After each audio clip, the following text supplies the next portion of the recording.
From the great western mountain of Huashan, we head to Shanxi Province and Hengshan, the great northern mountain.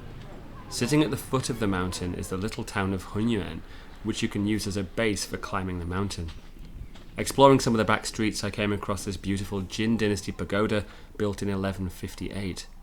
But anyway, onto the mountain, and as with all good walks, it begins in a car park.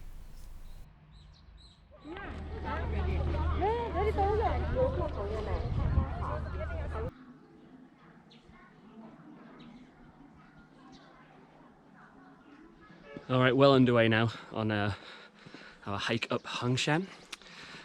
I think I've left everyone else behind.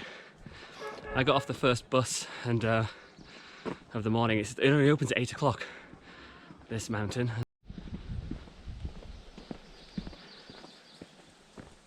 So this big part of the mountain down here is called Crocodile Stone, or Crocodile Rock if you're an Elton John fan. And the story goes that there used to be a huge crocodile who lived here, and then Xuanwu, who is the god of the north, turned into a massive dragon, killed it, and turned it into stone. And I guess that's its head? That's its eye, maybe?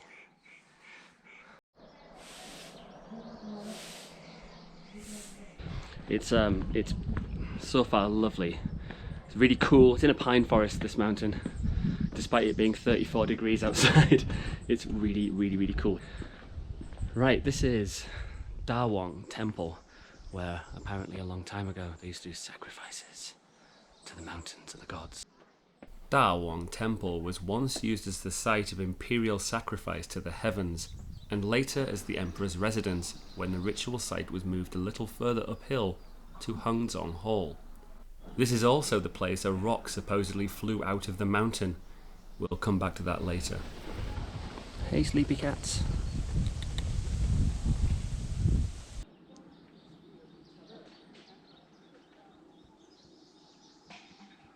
It's starting to climb quite high in the mountain now. It's just over 2,000 meters, the peak, which is just a little bit lower than Huashan. Beautiful. You know what? It's so quiet and peaceful. Like, it actually feels peaceful. Huashan is amazing, to be honest. It's still one of my favorite things to do in China. But peaceful is not necessarily the right word for the hike up. As you probably saw from the video, it gets pretty busy. That looks steep.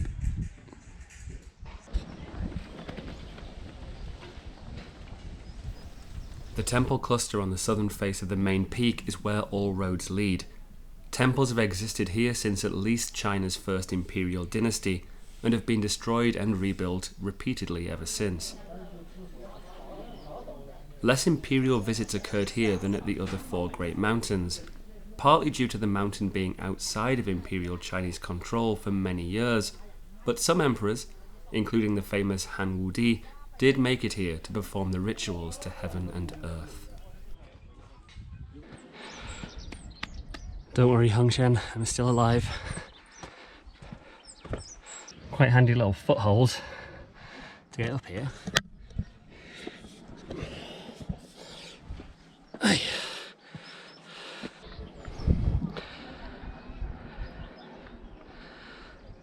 Pretty nice view.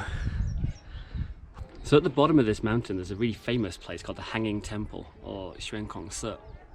I went there yesterday, and without doubt it's the most famous thing there is about this whole area. Honestly, I thought it was total shit. Sorry for anyone who thinks it's a great place. It's the biggest tourist trap I've ever been to in my life. It was 115 renminbi to go in. It's all basically new. I mean, obviously they say it's 1500 years old, but it's very clearly not 1500 years old. And it's packed and horrible. I'll show you some footage of it. However, if you come a little bit further down the road, this is actual real peace. It's amazing. I mean, a lot of these mountains, you know, whether it's Huashan in my previous video, or some of the mountains I'll go to next, for example, Taishan, Songshan, these are busy places.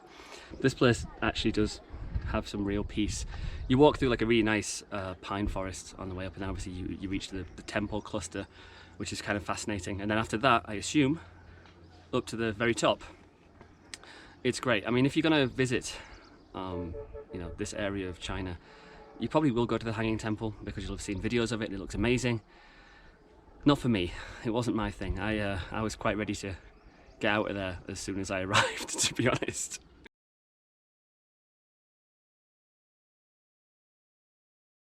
I don't want to jinx it, but so far compared to Huashan, this walk is a piece of cake.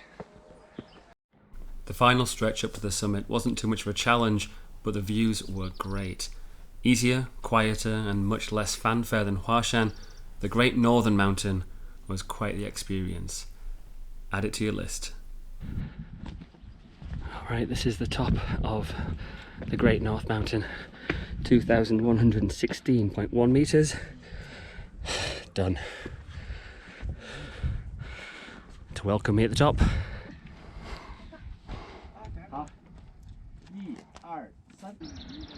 So this big flat plain here is Hunyuan County, where I'm staying actually, just in a town just down the bottom there. You can't quite see behind that tree. And obviously the mountains come up here. Beautiful. This is all regarded as Hengshan. And then if you go that way, which is north, over those mountains in the far distance, you will eventually come to Inner Mongolia. So earlier I mentioned a rock flying out of the mountain, which now takes us to a completely different province. Welcome to the province of Hebei, more specifically Quyang. So 200 kilometers southeast of Hengshan is the temple to the mountain. Now there's a reason for that, which I'll tell you in a moment. Let's have a look around. There's been a temple here for a really long time, probably back to the Han Dynasty, a couple of thousand years. So this temple took on a lot of importance under the Song Dynasty when the emperors couldn't go to the mountain, the North Mountain, because it was under the control of the Liao Dynasty, who were the Khitan people, and therefore they couldn't go and do their sacrifices, so they came here to perform those sacrifices, which apparently appeased the Taoist gods and allowed them to maintain their legitimacy as the correct and right rulers. Well, unfortunately the main hall is having some work done, as you can see, but it is old. It was built in 1270. It's the biggest Yuan Dynasty building there is in China anywhere. Oh well, never mind. You win some, you lose some. It's not like I had to take like 5 trains and 10 buses to get here or anything. I did. We can still have a little sneak peek inside though. And this is a big hall.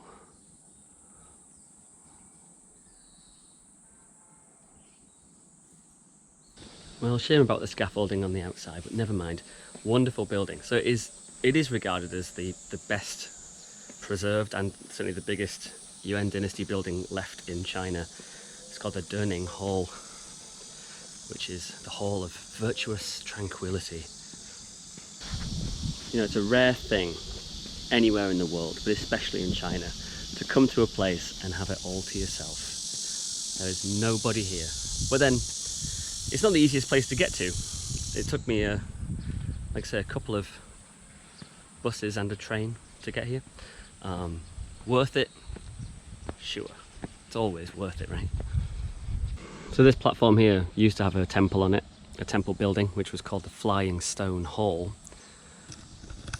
So the story goes, a huge rock from Hengshan, 200 kilometers away by the way, flew here and landed here.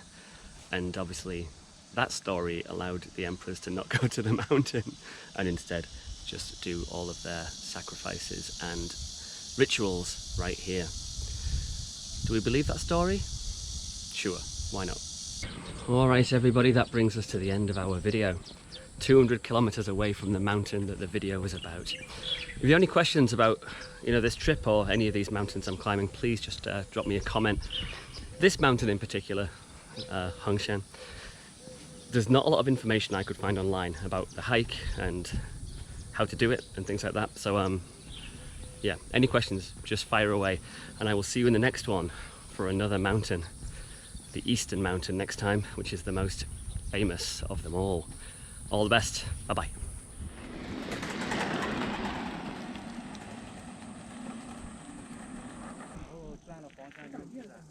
但是它5月就差个雁纳盆。雁纳盆。对，在温州。雁塔